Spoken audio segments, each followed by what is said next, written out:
Assalamualaikum warahmatullahi wabarakatuh. Perkenalkan, nama saya Siska Lia dengan NPM 2075559, Prodi Akuntansi Perpajakan, kelas 5B, dalam matkul Akuntansi Sektor Publik. Di sini saya akan menjelaskan tentang akuntansi belanja barang dan jasa, akuntansi pada beban, dan juga akuntansi pada persediaan. Pertama, saya akan menjelaskan tentang akuntansi belanja barang dan jasa. Sebelum menjelaskan tentang belanja daerah, saya akan menjelaskan tentang belanja terlebih dahulu. Menurut Permendagri nomor 13 tahun 2006, belanja adalah kewajiban pemerintah daerah yang diakui sebagai pengurang nilai kekayaan bersih.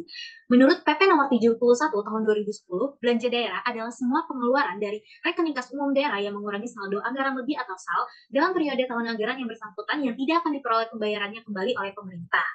Nah, kalau misalnya belanja daerah itu tidak akan diperoleh pembayarannya kembali oleh pemerintah tersebut. Namun dalam pinjaman itu adalah mengeluarkan kas yang nantinya akan diperoleh pembayarannya kembali oleh orang atau badan yang disebut dengan piutang.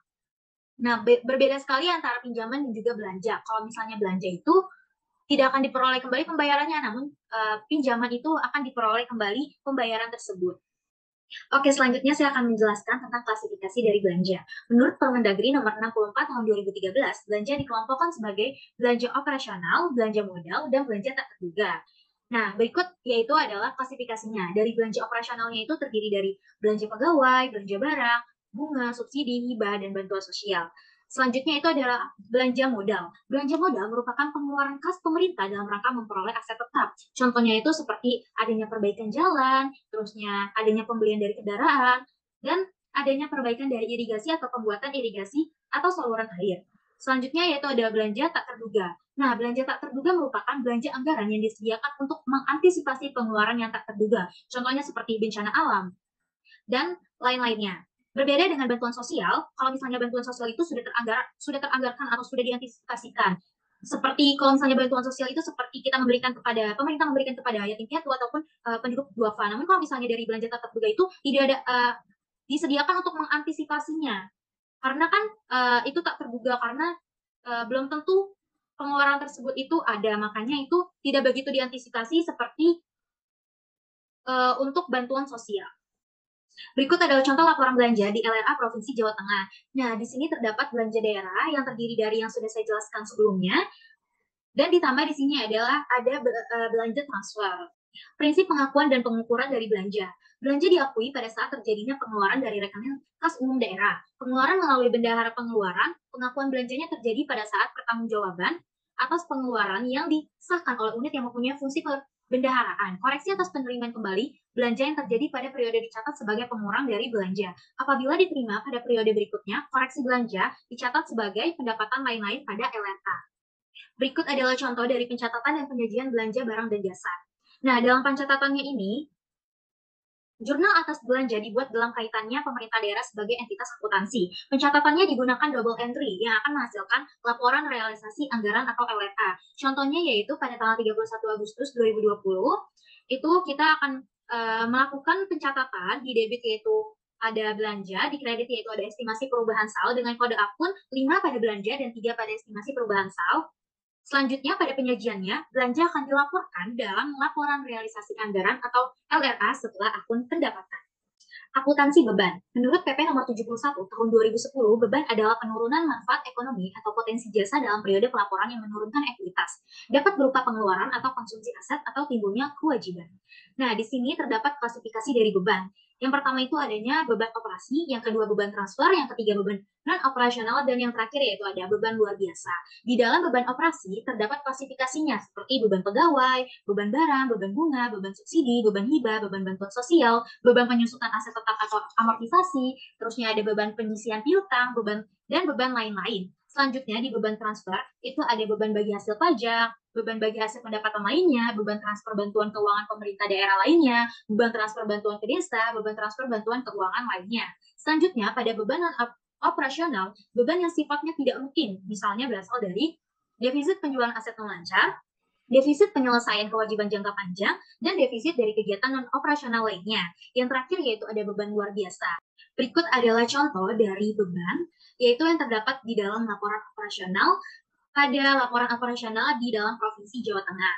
Yang telah saya sebutkan sebelumnya, yaitu ada klasifikasinya beban operasi, beban transfer, dan lainnya. Prinsip pengakuan dan pengukuran beban. Yang pertama, timbulnya kewajiban saat terjadinya peralihan hak dari pihak lain ke pemerintah tanpa diikuti keluarnya kas dari kas umum daerah. Yang kedua, terjadinya konsumsi aset saat pengeluaran kas kepada pihak lain yang tidak didahului timbulnya kewajiban atau konsumsi aset non-kas dalam kegiatan operasional pemerintah. Yang ketiga, terjadinya penurunan manfaat ekonomi atau potensi jasa saat terjadi penurunan nilai aset sehubungan dengan penggunaan aset bersangkutan atau berlalunya waktu. Dan yang terakhir yaitu koreksi atas beban atau penerimaan kembali yang terjadi pada periode berjalan dicatat sebagai pengurang beban pada periode berjalan. Penerimaan kembali atas beban tahun sebelumnya akan dicatat sebagai pendapatan lain-lain pada periode berjalan. Pencatatan dan penyajian beban. Nah, jurnal atas beban dibuat dalam kaitannya pemerintah daerah sebagai entitas keuangan. Pencatatannya digunakan double entry yang akan menghasilkan laporan operasional atau LO dan neraca pemerintah daerah.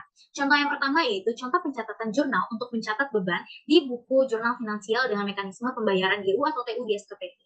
GU itu merupakan ganti uang. Nah, contohnya itu pada tanggal 8 Agustus 2020 telah terjadi pencatatan beban yaitu pada kode akun 9 yaitu terdiri dari beban, kode akun 1 itu kas di bendahara pengeluaran, dan kode akun 3 yaitu rekening PPKD.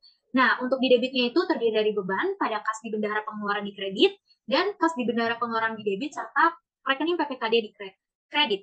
Nah, yang kedua yaitu contoh pencatatan jurnal untuk mencatat beban di buku jurnal finansial dengan mekanisme pembayaran LS di SKPD. Pada tanggal 8 Agustus 2020, kode akunnya itu 9 pada beban di debit, dan kode akun 3 rekening PPKD pada di kredit, dan juga penyajian beban dilaporkan dalam laporan operasional. Akuntansi persediaan. Persediaan adalah aset dalam bentuk barang atau perlengkapan yang diperoleh dengan maksud untuk mendukung kegiatan operasional pemerintah atau barang-barang yang dimaksudkan untuk dijual atau diserahkan dalam rangka pelayanan kepada masyarakat dalam kurun waktu 12 bulan dari tanggal pelaporan. Nah, berikut di bawah terdapat contoh dari persediaan yang dilaporkan pada neraca dari laporan Provinsi Jawa Tengah. Persediaannya itu terdiri dari barang pakai habis, barang tak habis pakai, dan juga barang bekas dipakai. Nah, contoh persediaan lainnya itu seperti persediaan alat tulis kantor, persediaan benda akun, terusnya ada persediaan obat-obatan, persediaan bibit, persediaan pupuk, persediaan bahan pembersih, persediaan bahan bangunan, serta persediaan amunisi. Prinsip pengakuan dan pengukuran persediaan. Pertama, persediaan dinilai dengan perhitungan fisik pada akhir periode. Yang kedua, persediaan yang berasal dari pembelian maka dinilai berdasarkan biaya perolehan. Yang ketiga, persediaan yang diperoleh dengan memproduksi sendiri maka dinilai berdasarkan biaya standar. Yang keempat, persediaan yang diperoleh dengan cara lain seperti hibah atau rampasan dinilai sebesar nilai wajar. Dan yang terakhir yaitu saldo persediaan tersebut dihitung berdasarkan harga pembelian terakhir. Pencatatan dan penyajian dari persediaan. Contoh jurnal yang dibuat di buku jurnal finansial saat pembelian persediaan menggunakan mekanisme UP atau uang persediaan sebagai berikut. Pada tanggal 3 Agustus 2020 dengan kode akun 1 pada persediaan, kode akun pada persediaan di debit, dan juga pada kreditnya itu terdapat kas di bendahara pengeluaran. Penyajian persediaan dilaporkan dalam neraca dan diungkapkan dalam catatan atas laporan keuangan atau CALK. Contoh selanjutnya yaitu contoh dari transaksi persediaan. Pada akhir tahun 2021, persediaan yang tersisa sebanyak 12 juta, sedangkan neraca saldo nilai persediaan adalah 5 juta. Maka pencatatannya pada jurnal laporan operasional yaitu persediaan di debit sebesar 7 juta, pengurangan dari 12 dikurang 5 juta, dan beban persediaan 7 juta pada kredit. Nah, contoh yang kedua yaitu pada akhir tahun 2021, persediaan yang tersisa sebanyak 12 juta, sedangkan di neraca saldo nilai persediaannya ada 15 juta. Maka pencatatan jurnal di LO-nya yaitu beban persediaan di debit sebesar 3 juta dan persediaan di kredit sebesar 3 juta. Nilai nominalnya itu adalah nilai selisihnya. Selanjutnya yaitu contoh transaksi. Dibayarkan gaji bulan September 2020 Dinas Pendidikan Kabupaten Anyar Jaya sebesar 500 juta. Maka mekanisme LS sebagai berikut. Pembukuan pada SKPD yaitu jurnal LRA, di debit ada belanja pegawai sebesar 500 juta dan di kredit terdapat perubahan sisa anggaran lebih sebesar 500 juta. Dan pada jurnal LO-nya, yaitu di debit ada beban pegawai, di kredit ada rekening PPKD, nominalnya sebesar 500 juta. Selanjutnya, pada pembukuan PPKD, di jurnal LO-nya itu, di debitnya terdapat rekening SKPD sebesar 500 juta, dan di kreditnya yaitu kas di kas daerah sebesar 500 juta.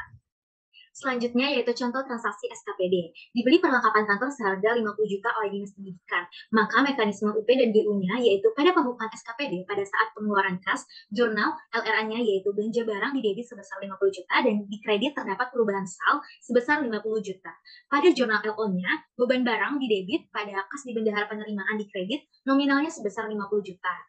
Dan pembukuan SKPD pada saat pengajuan SPJ untuk memperoleh GU sebesar jurnal LO-nya pencatatannya itu di debit yaitu kas di bendahara pengeluaran sebesar 50 juta, di kredit ada rekening PPKD sebesar 50 juta. Selanjutnya itu pada pembukuan PPKD, jurnal LO-nya di debit ada rekening SKPD, di kredit yaitu kas di kas daerah sebesar 50 juta. Sekian presentasi dan juga penjelasan dari saya. Apabila terdapat kata yang salah, saya mohon ampun. Wassalamualaikum warahmatullahi wabarakatuh. Terima kasih.